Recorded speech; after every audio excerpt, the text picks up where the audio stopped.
Hello प्यारे दोस्तों, कैसे हो आप सभी। तो आज के इस वीडियो में हम क्लास 10th का आपका साइंस का सिलेबस डिस्कस करेंगे डिटेल में। और ये आपका करंट सेशन 2023-24 के एग्ज़ामिनेशन के लिए है, ठीक है। और ये वीडियो स्पेशली सीबीएसई बोर्ड और दिल्ली के स्टूडेंट्स के लिए है। तो चलिए शुरू करते हैं।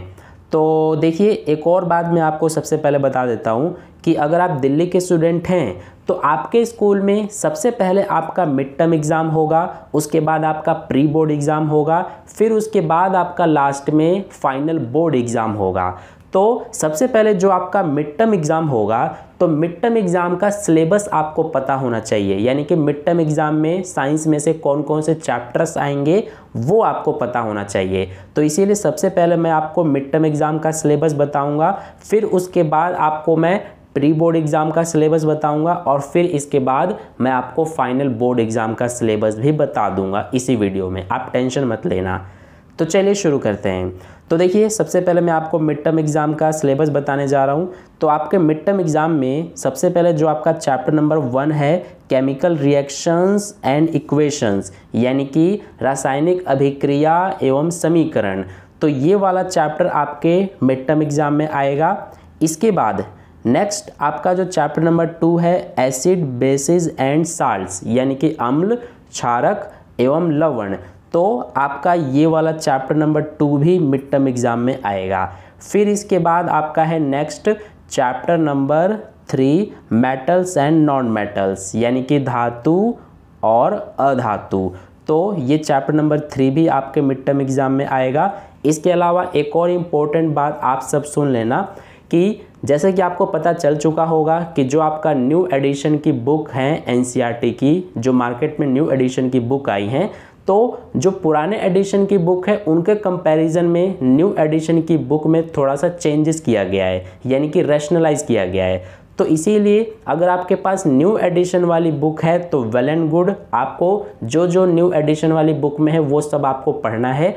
और अगर आपके पास पुरानी एडिशन वाली बुक है तो कोई टेंशन वाली बात नहीं है, बस आपको अपने क्लासमेट से या फिर फ्रेंड से न्यू एडिशन वाली बुक लेकर आपको बस ये सब मार्क कर लेना है कि पुरानी एडिशन में क्या क्या है और न्यू एडिशन में क्या है। जो पुरानी एडिशन वाली बुक है उसमें आपको बस ये सब मार्क कर लेना है, ये सब देख लेना है कि क्या न्यू एडिशन वाली बुक में नहीं है। वो सब आपको पुरानी वाली बुक में नहीं पढ़ना है, वो सब आपका डिलीटेड है, ठीक है। तो इतना आपको क्लियर है। तो चैप्टर नंबर 3 जो है मेटल्स एंड नॉन मेटल्स वाला, ये भी आपके मिड टर्म एग्ज़ाम में आएगा। इसके अलावा नेक्स्ट जो आपका चैप्टर नंबर 5 है, लाइफ प्रोसेसेस, यानी कि जैव प्रक्रम, तो ये वाला चैप्टर भी आपके मिड टर्म एग्ज़ाम में आएगा। इसके अलावा चैप्टर नंबर 6 जिसका नाम है control and coordination in animals and plants, यानी कि पादप एवं जंतुओं में नियंत्रण एवं समन्वय। तो ये वाला चैप्टर जो चैप्टर नंबर 6 है ये भी आपके मिड टर्म एग्ज़ाम में आएगा।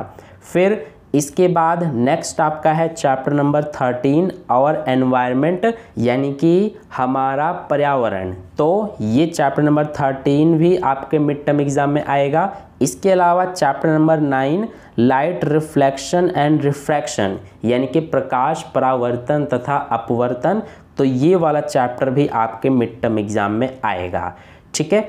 इसके अलावा नेक्स्ट आपका है chapter number 10, the human I and the colourful world, यानी कि मानव नेत्र तथा रंग बिरंगा संसार। तो ये वाला चैप्टर जो है चैप्टर नंबर 10, ये भी आपके मिड टर्म एग्ज़ाम में आएगा। तो अभी तक मैंने आपको जितने भी चैप्टर्स बता दिए हैं ये सब आपके मिड टर्म एग्ज़ाम में आएंगे, यानी कि ये आपका अभी तक का मिड टर्म एग्ज़ाम का सिलेबस था। एक बार फिर से मैं आपको बता देता हूँ। देखिए, चैप्टर नंबर 1 है, इसके अलावा चैप्टर 2 है। आप चैप्टर का नाम ध्यान रखना, ये जो चैप्टर के नेम है ये आप ध्यान से समझ लेना, ध्यान से पढ़ लेना। तो चैप्टर 1, 2, इसके अलावा चैप्टर 3, 5, 6, 13, 9, इसके अलावा 10। तो ये सब चैप्टर्स आपके मिड टर्म एग्ज़ाम में आएंगे, ठीक है। फिर इसके बाद जो आपका मिड टर्म एग्ज़ाम का पूरा सिलेबस है ये आपके स्कूल में देखिए 15 सितंबर तक कंप्लीट करा दिया जाएगा। इसके बाद आपका मिड टर्म एग्ज़ाम होगा, ठीक है। तो डियर स्टूडेंट्स, अगर आप भी 2024 के बोर्ड एग्जामिनेशन के लिए पूरे जोश के साथ तैयारी करने में लगे हुए हैं तो मैं आपकी हेल्प करने के लिए ये एक बुक लेकर आया हूँ जो कि most likely CBSE question bank की बुक है और ये आपका मैथ्स स्टैंडर्ड का क्वेश्चन बैंक है, ठीक है, जो कि ओसवाल पब्लिकेशन की ओर से है। तो इस बुक में आपको जितने भी आपके मैथ्स के चैप्टर्स हैं उन सभी चैप्टर्स के हर एक टाइप के क्वेश्चंस दिए गए हैं, एमसीक्यू दिए गए हैं, इसके अलावा long answer type question, short answer type question, इसके अलावा केस बेस्ड क्वेश्चंस भी दिए गए हैं विद सॉल्यूशन और सॉल्यूशन एक्सप्लेनेशन के साथ दिया गया है, इजी एक्सप्लेनेशन के साथ। तो इस बुक में जितने भी क्वेश्चंस हैं उनकी प्रैक्टिस करके आप अपनी तैयारी को और बेहतरीन कर सकते हैं और आप बोर्ड एग्जाम के लिए और अच्छे से प्रिपेयर हो सकते हैं। तो आप इस बुक को बाय कर सकते हैं जिसका लिंक आपको इस वीडियो के डिस्क्रिप्शन बॉक्स में दिया हुआ है, उस लिंक पर क्लिक करके आप बाय कर सकते हैं और अपनी तैयारी को और बेहतरीन कर सकते हैं।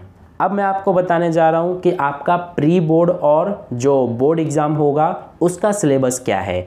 तो देखिए, अब मैं आपको जो जो चैप्टर्स बताऊंगा उन्हें ध्यान से समझना। सबसे पहले चैप्टर नंबर 4 है कार्बन एंड इट्स कंपाउंड्स, यानी कि कार्बन एवं उसके यौगिक।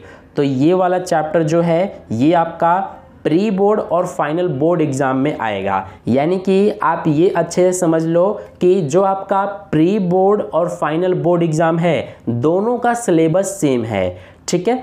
तो चैप्टर नंबर 4 जो है कार्बन एंड इट्स कंपाउंड्स, ये आपका प्री बोर्ड और फाइनल बोर्ड एग्जाम में आएगा, ठीक है।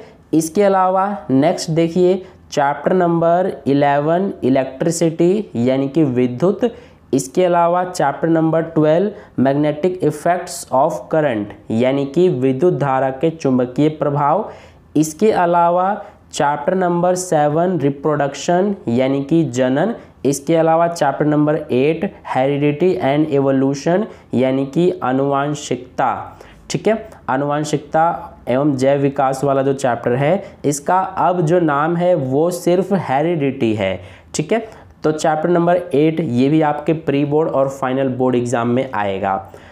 तो ये जो मैंने अभी आपको मिड टर्म एग्ज़ाम के बाद जितने भी चैप्टर्स बताए हैं, जैसे कि चैप्टर नंबर 4, इसके अलावा चैप्टर नंबर ये आप देख सकते हैं 11, इसके अलावा 12, 7 और इसके अलावा चैप्टर नंबर 8, ये तो आपके प्री बोर्ड और फाइनल बोर्ड एग्ज़ाम में आएंगे ही आएंगे। इसके अलावा जो मैंने आपको मिड टर्म एग्ज़ाम वाले चैप्टर्स बताए थे, यानी कि जो मिड टर्म एग्ज़ाम का सिलेबस था वो भी आपके प्री बोर्ड और फाइनल बोर्ड एग्ज़ाम में आएगा, ठीक है। इतना आपको कट एंड क्लियर समझ में आ गया कि आपका प्री बोर्ड और फाइनल बोर्ड एग्जाम का सिलेबस क्या है। जो आपके मिड टर्म एग्जाम में चैप्टर्स हैं वे भी, और इसके अलावा जो अभी मैंने आपको ये चैप्टर्स बताए हैं ये भी, ये सब आपके प्री बोर्ड और फाइनल बोर्ड एग्जाम के सिलेबस हैं, ठीक है। इन शॉर्ट अगर मैं बात करूं तो ये जो पीडीएफ है सिलेबस का, इसमें जितने भी चैप्टर्स आप देखेंगे वे सब आपके प्री बोर्ड और फाइनल बोर्ड एग्जाम में आएंगे, ठीक है। तो ये जो पीडीएफ है सिलेबस का ये मैं आपको टेलीग्राम ग्रुप पर सेंड कर दूंगा, वहाँ से डाउनलोड करके आप और अच्छे से अपना सिलेबस देख सकते हैं और समझ सकते हैं। तो अगर आपने टेलीग्राम ग्रुप ज्वाइन नहीं किया है तो ज्वाइन कर लेना। टेलीग्राम ग्रुप ज्वाइन करने का लिंक आपको इस वीडियो के डिस्क्रिप्शन बॉक्स में दिया हुआ है, उस लिंक पर क्लिक करके आप टेलीग्राम ग्रुप ज्वाइन कर सकते हैं, ठीक है। तो जो आपका प्री बोर्ड और फाइनल बोर्ड एग्ज़ाम का सिलेबस है ये आपका 15 दिसंबर तक आपके स्कूल में कंप्लीट करा दिया जाएगा। फिर इसके बाद आपका जो प्री बोर्ड एग्ज़ाम है वो होगा और फिर आपका फाइनल बोर्ड एग्ज़ाम होगा। तो ये था आपका पूरा सिलेबस। आई होप आपको समझ में आ गया। तो अगर आपको वीडियो अच्छा लगा है और सिलेबस समझ में आ गया है तो वीडियो को एक लाइक ज़रूर कर देना, अपने दोस्तों और क्लासमेट्स के साथ भी शेयर कर देना ताकि उन्हें भी अपना सिलेबस पता चल सके, और चैनल को सब्सक्राइब करके बेल आइकन प्रेस कर लेना ताकि कोई भी वीडियो आपसे मिस ना हो सके। इसके अलावा मैंने बाकी सब्जेक्ट्स के भी सिलेबस की वीडियो बना दिया है जो कि आपको चैनल पर मिल जाएंगे, तो आप उन्हें भी देख सकते हैं। तो मिलते हैं फिर नेक्स्ट वीडियो में, तब तक के लिए बाय बाय।